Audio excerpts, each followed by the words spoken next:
میں آیا لیکن 3 سوراخ اللہ نے ٹوٹی 3 اور بنائی وہ نکالنے کے لیے زبان، آنکھ، کان۔ زبان ٹوٹی کس لیے ہے؟ وضو کرنے کے لیے پانی نکالو، پینے کے لیے پانی نکالو، اور کھانا پکانے کے لیے پانی نکالو، غسل کے لیے پانی نکالو، اس لیے اللہ ٹوٹیاں لگاتا ہے۔ لیکن اگر بغیر غسل نہ کرنے کے لیے، نہ وضو کرنے کے لیے بلا وجہ ٹوٹیاں کھول دو گے تو پانی نکل جائے گا اور ٹوٹیوں کا کوئی فائدہ نہ ہوگا۔ یہ 3 اللہ نے ٹوٹیاں لگائی ہیں، منہ، زبان، آنکھ، کان۔ اگر روزے کی حالت میں گناہوں سے ان کو بند کر لو گے متقی بن جاؤ گے، ولی بن جاؤ گے۔ یہ زبان اس لیے اللہ نے دی ہے، ذکر کرو، قرآن پڑھو، تلاوت کرو، کاروبار کرو، تسبیح پڑھو، اس لیے زبان دی ہے۔ سچ بولو، لیکن مسلمان روزہ رکھنے کے بعد جھوٹ بولنا، کیوں صاحب جھوٹ کتنا بڑا گناہ؟ حضور نے فرمایا علیک بالصدق فإن الصدق یہدی الی البر وہما فی الجنہ۔ سچ بولو، سچ تم کو نیکیوں تک لے جائے گا۔ سچ اور نیکی دونوں جنت میں۔ کیا مطلب؟ سچا آدمی جنتی۔ ارے بولو کیا؟ سچا آدمی کہاں جائے گا؟ جنت۔ اور جھوٹا کہاں جائے گا؟ کیا فرمایا آقا نے؟ ایاک والکذب فإن الکذب یہدی الی الفجور وہما فی النار۔ جھوٹ سے بچو، جھوٹ سے بچو، جھوٹ تم کو برائی تک لے جائے گا۔ برائی اور جھوٹ دونوں دوزخ میں۔ جھوٹا کہاں؟ دوزخ میں۔ تمام نیکیوں کی جڑ سچ ہے۔ بولو کیا ہے تمام نیکیوں کی جڑ؟ اور تمام گناہوں کی جڑ کیا ہے؟ جھوٹ۔ ایک بزرگ کے پاس ایک صاحب آئے، کہا حضرت میں آپ سے مرید ہونا چاہتا ہوں، توبہ کرنا چاہتا ہوں، لیکن 3 بڑے بڑے گناہ کرتا ہوں۔ ایک گناہ چھوڑ دوں گا، 2 بعد میں چھوڑوں گا، آپ بیعت کر لیجئے، مرید کر لیجئے۔ کہا کیا کرتے ہو؟ کہا حضرت زنا کرتا ہوں، چوری کرتا ہوں اور جھوٹ بولتا ہوں۔ حضرت نے کہا بیٹھ جاؤ، وہ بیٹھ گیا۔ کہا تو توبہ کرتا ہوں میں جھوٹ سے۔ ارے حضرت جھوٹ تو معمولی چیز، میں زنا کرتا ہوں، زنا مجھ سے توبہ کرتا ہوں، جو میں کہتا ہوں وہ کرو۔ حضرت میں چوری کرتا ہوں، نہیں، وہ توبہ کرتا ہوں جھوٹ سے۔ لیکن تھا بڑا سچا آدمی، توبہ کر لیا، جھوٹ نہیں بولیں گے۔ اب گھر چلا گیا، 2-4 دن کے بعد جب گھر میں فاقہ ہوا تو سوچا کہ لاؤ چوری کرنے جائیں۔ چوری کرنے گیا، چوری کر کے واپس آیا، لوگوں نے صبح پوچھا کہاں گئے؟ چوری کرنے گئے۔ جھوٹ بول نہیں سکتا۔ چوری کس کے یہاں کی؟ فلاں کے یہاں کی۔ دروغہ پٹائی کی، مال واپس کیا۔ 2-4 دن کا پھر کچھ نہیں بنا، پھر چوری کرنے گیا۔ پھر لوگوں نے صبح پوچھا کہاں گئے؟ چوری کرنے گئے۔ تو کس کے یہاں کی؟ فلاں کے یہاں کی۔ اب خود صاحب دروغہ نے اتنی پٹائی کی، اتنی پٹائی کی، گوشت چلو تھوڑے ہو گئے۔ اور صاحب آج کے بعد اگر چوری کی تو جیل میں پوری زندگی کے لیے سڑا دوں گا اور پٹائی بھی کروں گا۔ اب صاحب لوتھڑے، گوشت کے ابھرے ہوئے، چلنا مشکل، کسی طرح سے لنگڑاتا ہوا، پریشان ہوتا ہوا اپنے شیخ کے پاس گیا۔ حضرت آپ نے تو سب کچھ چھوڑوا دیا، اب میں چوری نہیں کر سکتا، چوری کروں گا پھٹوں گا، جیل جاؤں گا۔ وہ زنا نہیں کیا تو انہیں لوگ مار ہی ڈالتے، مجھے سچ بولنا پڑتا تو انجام برا ہوتا، لہذا حضرت میں تو بہت برا پھنس گیا، کچھ نہیں کر سکتا، نہ زنا کر سکتا نہ چوری کر سکتا۔ کیا مطلب؟ ایک جھوٹ چھوڑ دیجئے، ولی جھلا بن جاؤ گے۔ جھوٹ چھوڑ دو، اللہ کے مقرب بندے بن جاؤ گے۔ جھوٹ چھوڑ دو، اللہ کے ولی بن جاؤ گے۔ سچ بولو، حضور نے فرمایا سچ بولو، سچ بولو، سچ بولو، اللہ تم کو صدیق بنا دے گا۔ صدیق ولیوں کا سردار ہوتا ہے۔ بولو صدیق کون ہوتا ہے؟ ولیوں کا سردار۔ تو اللہ کیا فرما رہا ہے؟ اگر تم سچ بولو گے تو ولیوں کے سردار بن جاؤ گے۔ ارے بولو کیا بن جاؤ گے؟ ولیوں کے سردار بن جاؤ گے۔ تو اس لیے رمضان میں طے کرو جھوٹ نہیں بولیں گے۔ کتنے لوگ طے کرتے ہیں ہاتھ روزہ؟ ماشاءاللہ۔ آپ نے یہ کالی شرٹ والے نہیں جھوٹ چھوڑیں. ارے رمضان کے لیے کہہ رہا ہوں یار, صرف بات میں جو کچھ نہ کرنا, رمضان تک کے لیے وعدہ کر لو. بعض لوگ کہیں گے مولوی صاحب ہم وعدہ کیسے کریں, ہم کو جھوٹ بولنا ہی بولنا ہے. سنو بھائی, اللہ سے وعدہ کر کے آیا. اللہ نے کیا فرمایا, الستُ بربکم, کیا میں تمہارا پروردگار نہیں ہوں, کیا تم میری بات نہیں مانو گے؟ سب نے کہا قالوا بلا, بے شک اے رب جھوٹ نہیں بولیں گے, اے رب تیری عبادت کریں گے. خدا کی قسم یہاں کیوں ڈر رہے ہو وعدہ کرنے سے؟ اللہ سے عالم الست میں تم وعدہ کر چکے ہو, عالم ارواح میں تم وعدہ کر چکے ہو. تو ایک رمضان کم سے کم طے کرو, جھوٹ نہیں بولیں گے, اللہ تم کو ولی بنا دے گا. دوسری چیز زبان کا گناہ غیبت. کون گناہ؟ غیبت. غیبت آج عام ہے. ارے بولو ہے کہ نہیں غیبت عام؟ سامنے پر اچھائی, پیٹھ پیچھے برائی. اور جب کوئی کہتا ہے غیبت کیوں کر رہے ہو, کیسا غیبت نہیں کر رہا ہوں, حقیقت بیان کر رہا ہوں. بہت بڑی تصحیح کے ساتھ کہتے ہیں نہیں صاحب غیبت نہیں, حقیقت بیان کر رہا ہوں. میرے بھائیو, کسی میں برائی کوئی موجود ہو اس کو پیٹھ پیچھے بیان کرنا وہی غیبت. اچھا معراج بھی غائب ہو گئے, چلیے جتنے ذمہ دار تھے سب غائب تھے. میں سمجھتا تھا خالی وہی غائب ہیں اور سب غائب تھے. جتنا ذمہ دار طبقہ تھا سب چلا گیا. تو ناراض تھے کیا پروگرام سے؟ کیا کہہ رہا تھا بھائی میں؟ غیبت. غیبت کتنا بڑا گناہ؟ اپنے مرے ہوئے بھائی کا گوشت کھانا. تو بولو کتنا بڑا گناہ؟ اپنے مرے ہوئے بھائی کا گوشت کھانا ہے. اور یہ میں نہیں کہتا ہوں, یہ قرآن کریم کہتا ہے. یہ کون کہتا ہے؟ قرآن کریم. جب ہم کسی مسلمان کی غیبت کرتے ہیں تو اس کا مرا ہوا گوشت نوچ نوچ کر کھاتے ہیں. یقین کر لو, یقین کر لو. اگر یقین نہیں کرو اسلام چلا جائے گا. ایک موقع پر حضور نے ایک صحابیہ کو سنسار کیا. ایک صحابی کے منہ سے نکلا, وہ دیکھو کیسا کتے کی طرح سے مر رہی ہے. وہ مر رہی تھی, سن نہیں اس کے پیٹھ پیچھے یہ بات کہی. حضور پاک علیہ السلام ناراض ہوئے اور خاموش ہو گئے, کچھ نہیں بولے. آگے چلے, دیکھا ایک گدھا مرا ہوا پڑا ہوا ہے جس کا پیٹ پھول کے سڑ چکا ہے, پھٹ چکا ہے, بدبو سے لوگ راہ چھوڑ چکے ہیں. آقا بالقصد اس راستے پہ گزرے, پھر ان دونوں سے کہ اس کا گوشت نوچ نوچ کر کھاؤ. یا رسول اللہ اس کا گوشت کیسے کھائیں, یہ تو راستہ چھوڑوا دیا, اتنی بدبو اس میں ہے. حضور خدا کی قسم, جو تم نے اپنے بہن کے متعلق جملہ کہا اس کے پیٹھ پیچھے وہ اس سے بھی زیادہ سخت ہے کہ تم گدھے کا, مرے ہوئے گدھے کا گوشت کھاؤ.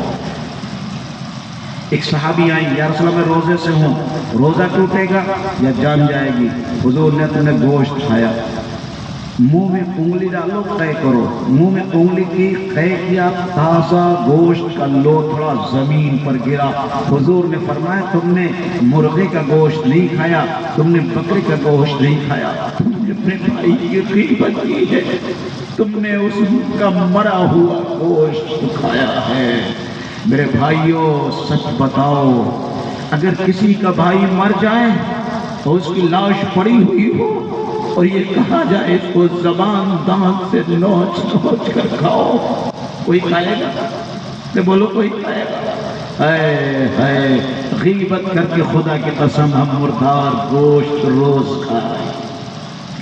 روزہ بھی, روزے میں حلال گوشت چھوڑ دیا, بکرے کا گوشت چھوڑ دیا, مرغے کا گوشت چھوڑ دیا, لیکن مرا ہوا گوشت کھا رہے. بتاؤ روزہ ہوگا ہمارا؟ اسی حدیث کی بنیاد پر حضرت سفیان ثوری, اسحاق بن راہویہ کہتے ہیں اگر کسی نے کسی مسلمان کی غیبت کی تو مرا ہوا گوشت کھایا, لہذا اس کا روزہ ٹوٹ گیا, ٹوٹ گیا, ٹوٹ گیا. لیکن امام اعظم ابو حنیفہ جن کو ہم اور آپ مانتے ہیں وہ فرماتے ہیں روزہ کی فرضیت تو ادا ہو گئی, لیکن جو روزے کا مقصود تھا تقوی, ولایت, اللہ کی محبت، اللہ کی معرفت، اب اس کو یہ کچھ نہیں ملے گا، یہ متقی نہیں ہوگا، یہ ولی نہیں ہوگا۔ ایسے روزے ہزار رکھتا رہے، اگر زبان سے غیبت کرتا رہے گا ولی اللہ نہیں بنے گا۔ میرے بھائیوں، میں ہمیشہ کے لیے نہیں کہتا، ان ایک یہ جو رمضان سر پہ اللہ نے دے دیا ہے، اس رمضان میں معاہدہ کرو کہ انشاءاللہ زبان سے غیبت نہیں کریں گے۔ حاضروں کے تلو نہیں کرو گے، اللہ کے ولی بنو گے انشاءاللہ اسی رمضان میں۔ زبان کی حفاظت، کانوں کی حفاظت، غیبت کرنا بھی حرام، غیبت سننا بھی حرام۔ اگر کوئی روزے کے حالت میں غیبت کرے، اسے کہہ دو نا بھائی نا، میں روزے سے میرا روزہ پھٹ گیا۔ اور صیام جنہ ما لم یخرقہ، روزہ ڈھال ہے، جب تک تم اس کو پھاڑ نہ دو۔ غیبت سے، جھوٹ سے، غیبت سننے سے، بدنگاہی کرنے سے روزہ پھٹ جاتا ہے۔ ہاتھ جوڑ دو، میں روزے سے ہوں، میرا روزہ مت پھاڑو، میں غیبت نہیں سن سکتا، اگر غیبت سنوں گا میرا روزہ پھٹ جائے گا۔ خدا کے لیے غیبت مت سنو۔ اگر نہ مانے اس مجلس سے اٹھ کے چلے جاؤ۔ من رآ منکرا فلیغیر بیدہ وان لم یستطع فبلسانہ وان لم یستطع فبقلبہ ذلک اضعف الایمان۔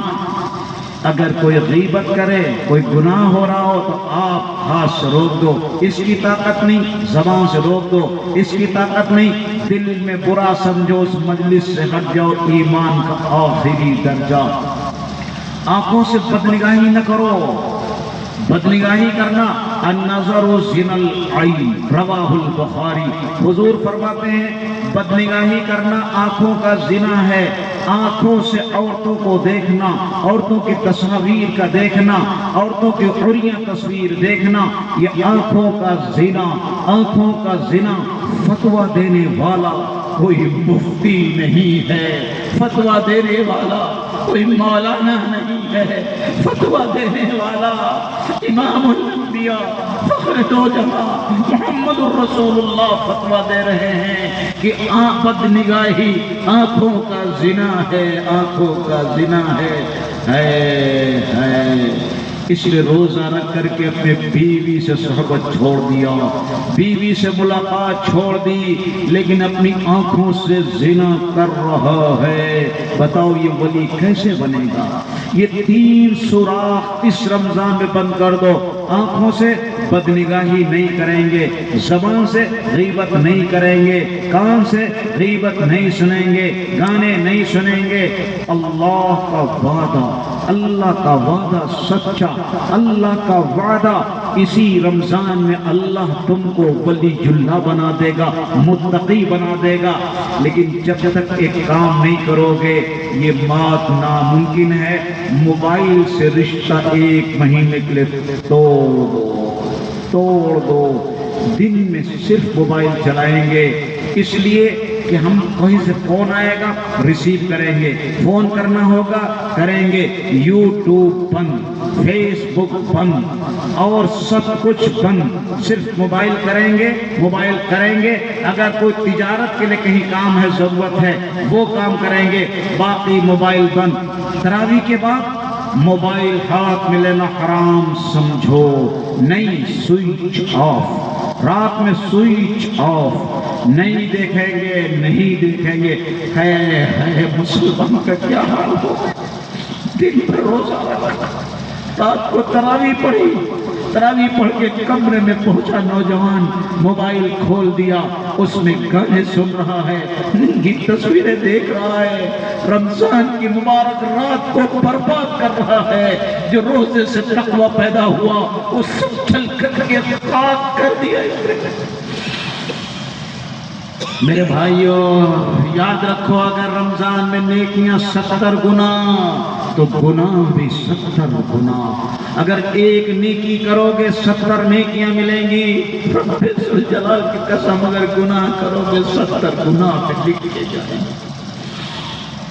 یہ رمضان طے کر لو، موبائل غیر ضروری استعمال نہیں کریں گے۔ عشاء بعد موبائل بند۔ کتنے لوگ طے کرتے ہو؟ طے کر لو انشاءاللہ اسی سال ولی اللہ بن جاؤ گے۔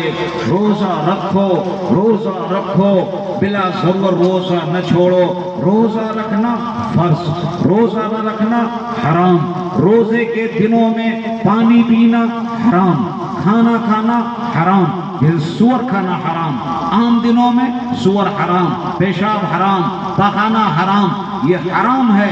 رمضان کے مہینے میں بلا عذر اگر کوئی روزہ چھوڑتا ہے، پانی پیتا ہے تو پیشاب پی رہا، پانی نہیں پی رہا۔ پیشاب بھی پینا حرام ہے، پانی پینا بھی حرام۔ وہ کھانا نہیں کھا رہا، غلاظت کھا رہا، غلاظت کا کھانا بھی حرام ہے، اور رمضان میں کھانا کھانا بھی حرام۔ تو انشاءاللہ روزے رکھیں گے سب لوگ، ہاتھ رو رکھو گے۔ یہ تو باتیں میں نے روزے سے متعلق بیان کر دی۔ اب ایک آدھ بات اور بیان کر کے بات ختم کر رہا ہوں۔ دیکھو یہاں پر بہت سے نوجوان بیٹھے ہیں، اس لیے میرا دل چاہتا ہے اپنے نوجوان بھائیوں کو کچھ میں ہدایت کروں، اپنے نوجوان بھائیوں کو بتاؤں۔ میرے بھائیوں، رمضان کا مبارک مہینہ، مبارک مہینہ، رمز کے معنی آتے ہیں سورج کی شدید تپش پڑے اور جتنی چیزیں ہوں سب اس میں جل کر کے خاک ہو جائیں۔ رمضان کے مہینے میں ہمارے سارے گناہ اللہ معاف فرما دیتے ہیں۔ میرا نبی فرما رہا جو اللہ کی رضا کے لیے رمضان کے روزے رکھیں ان کے سارے گناہ معاف، سارے گناہ معاف، سارے گناہ معاف۔ لیکن میرا نبی جمعے کا دن ہے اور ممبر پر چڑھ رہا، پہلے ممبر پر میرا نبی پہنچا، آمین۔ دوسرے ممبر پر میرا نبی پہنچا، آمین۔ تیسرے ممبر پر میرا نبی پہنچا، آمین۔ اللہ اکبر۔ سعودو حضرت صحابہ نے یا رسول اللہ آج آپ نے خلاف معمول 3 بار آمین کہا۔ فرمایا ہاں جبریل آئے تھے، جبریل سید الملائکہ فرشتوں کا بادشاہ آیا تھا اور اس نے میری امت کے لیے 3 بددعائیں کی ہیں۔ سچ بتاؤ بددعا کرنے والا کون؟ فرشتوں کا بادشاہ۔ اور بددعا پر آمین کہنے والا کون؟ نبیوں کا بادشاہ محمد الرسول اللہ۔ یا رسول اللہ، یا رسول اللہ، وہ کون 3 بددعائیں ہیں؟ حضور نے فرمایا پہلی بددعا یہ دی جو رمضان کا مبارک مہینہ پائے اور روزہ رکھ کر کے اپنی بخشش نہ کرا لے وہ ہلاک ہو۔ دوسرا اصلہ کون؟ فرمایا جس کے سامنے میرا نام آئے اور وہ مجھ پر درود نہ بھیجے وہ بھی۔ میرے بھائیوں، ہم پر آپ پر سب سے بڑا احسان مخلوق، ایک تو خالق اللہ کے بعد مخلوق میں سب سے بڑا احسان محمد الرسول اللہ صلی اللہ علیہ وسلم۔ ماں سے بڑا، باپ سے بڑا، کائنات سے بڑا، سب سے بڑا احسان بولو مسلمانوں کس کا ہے ہم پر؟ رسول اللہ صلی اللہ علیہ وسلم کا احسان ہے۔ آپ کا نام آئے، آپ کا نام آئے پھر درود نہ پڑھے، اس سے بڑا بدبخت دنیا میں کوئی نہیں ہو سکتا، کوئی نہیں ہو سکتا، کوئی نہیں ہو سکتا۔ جس کی بغیر شفاعت کے جنت میں نہیں جا سکتے، جس کی بغیر شفاعت کے محشر میں حساب نہیں دے سکتے، جس کی بغیر شفاعت کے اور بغیر زمزم کے اور بغیر آب کوثر کے پلائے پیاس نہیں ہو سکتی، جس کے بغیر ہم پل صراط پار نہیں کر سکتے۔ فوزات جب اس کا نام آئے تو ہماری زبان نہیں ہلتی، جب آقا کا نام آئے تو کہا کرو صلی اللہ علیہ وسلم، سارا مجمع کہے صلی اللہ علیہ وسلم۔ تو حضور نے فرمایا میرا نام آئے، اور تیسری بات کیا فرمائے؟ میرے نوجوانوں سنو ذرا کان کھول کر، فرمایا جس کے سامنے اس کے بوڑھے ماں اور باپ یا ان میں سے کوئی ایک موجود ہو اور وہ خدمت کر کے اپنی جنت نہ حاصل کر سکے وہ بھی ہلاک۔ یہ بددعا کی ہے جبریل نے، آمین کہی ہے محمد رسول اللہ نے، اس کے قبول ہونے میں کوئی شبہ نہیں۔ کیا فرمایا آقا نے؟ وہ دونوں ماں اور باپ تیری جنت ہیں یا تیری دوزخ ہیں۔ اگر تم کی خدمت کر رہا ہے ماں باپ تیری جنت ہیں، اگر نافرمانی کر رہا ہے تو ماں باپ تیری دوزخ ہے۔ بولو ماں باپ کیا ہے؟ ہماری جنت اور یا ہماری دوزخ۔ ماں باپ سے بڑا اس دنیا میں کوئی نہیں۔ ماں باپ کو دیکھنا ایک حج کے برابر ثواب۔ ماں باپ کو دیکھنا، بولو، ارے بولو کہ دیکھو تم بھی بولو۔ میں ابھی کہہ رہا تھا میں جلسوں بہت رہتا ہوں، مجھے بڑا تجربہ ہے۔ 11:30 کے بعد سننے کی طاقت ختم ہو جاتی ہے، وہ تو ہم زبردستی گھیرے ہوئے ہیں، اسی لیے ہم آپ سے کہتے ہیں آپ بھی بولیے ہم بھی بولیں، تب بات اچھی چلے گی۔ اگر میں ہی بولتا رہوں آپ سنیں گے نہیں، کہیں اور پہنچ جائیں گے۔ جب دونوں بولیں گے تو بات سمجھ میں آئے گی۔ بولو بھائی، ماں باپ کو دیکھنا کتنا ثواب؟ ایک حج کے برابر۔ ایک حج میں کتنا روپیہ لگتا؟ 4 لاکھ۔ بولو کتنا لگتا؟ لیکن معلوم نہیں حج قبول ہوا کہ نہیں قبول ہوا۔ اور آپ کی اماں زندہ، آپ کے ابا زندہ، آپ نے اپنی اماں کو محبت سے دیکھا، ابا کو محبت سے دیکھا، آپ کو ایک مقبول حج کا ثواب مل گیا۔ کیا مل گیا بھائی آپ کو؟ ایک مقبول حج کا ثواب آپ کو مل گیا۔ حج کرے معلوم نہیں مقبول ہوا کہ نہیں مقبول ہوا۔ صحابہ ثواب کے بڑے لالچی تھے۔ ایک صحابی نے یا رسول اللہ اگر کوئی 2 بار دیکھ لے، حضور کی رحمت جوش میں آئی، آپ نے 100 بار دیکھے گا تو 100 حجوں کا ثواب ملے گا۔ آپ کعبہ دیکھیں حج کا ثواب نہیں ملے گا، آپ اپنے شیخ کو دیکھیں حج کا ثواب نہیں ملے گا، حتیٰ کہ آپ نبی کریم صلی اللہ علیہ وسلم کی کوئی زیارت کر لے پھر بھی 100 حجوں کا ثواب نہیں ملے گا۔ ماں باپ کو دیکھنے پر ایک بار دیکھو 1 حج کا ثواب، 2 بار دیکھو 2 حج کا ثواب، 3 بار دیکھو 3 حج کا ثواب، حتیٰ کہ 24 گھنٹے میں اگر 100 بار اپنے ماں کو محبت کی نگاہ سے دیکھو 100 حجوں کا ثواب ملے گا۔ میرے بھائیوں، سارے گناہ ان کا عذاب ان پر پکڑ مرنے کے بعد دنیا میں نہیں، مرنے کے بعد، لیکن ماں باپ کی نافرمانی کی سزا 2 جگہ، ایک دنیا میں ایک مرنے کے بعد، ایک دنیا میں ایک مرنے کے بعد۔ بڑے سے بڑا ولی قطب ابدال غوث اگر ماں کی نافرمانی ہو گئی اللہ اس کو معاف نہیں کرتا، اللہ اس کو معاف نہیں کرتا۔ چنانچہ ایک روایت بخاری اور ابن ابی شیبہ دونوں نے ملی جلی روایت بیان کی ہے، میں آپ کے سامنے حضور کی حدیث بیان کرتا ہوں۔ ایک بزرگ، ایک ولی حضرت جریح 77 سال تک پوری رات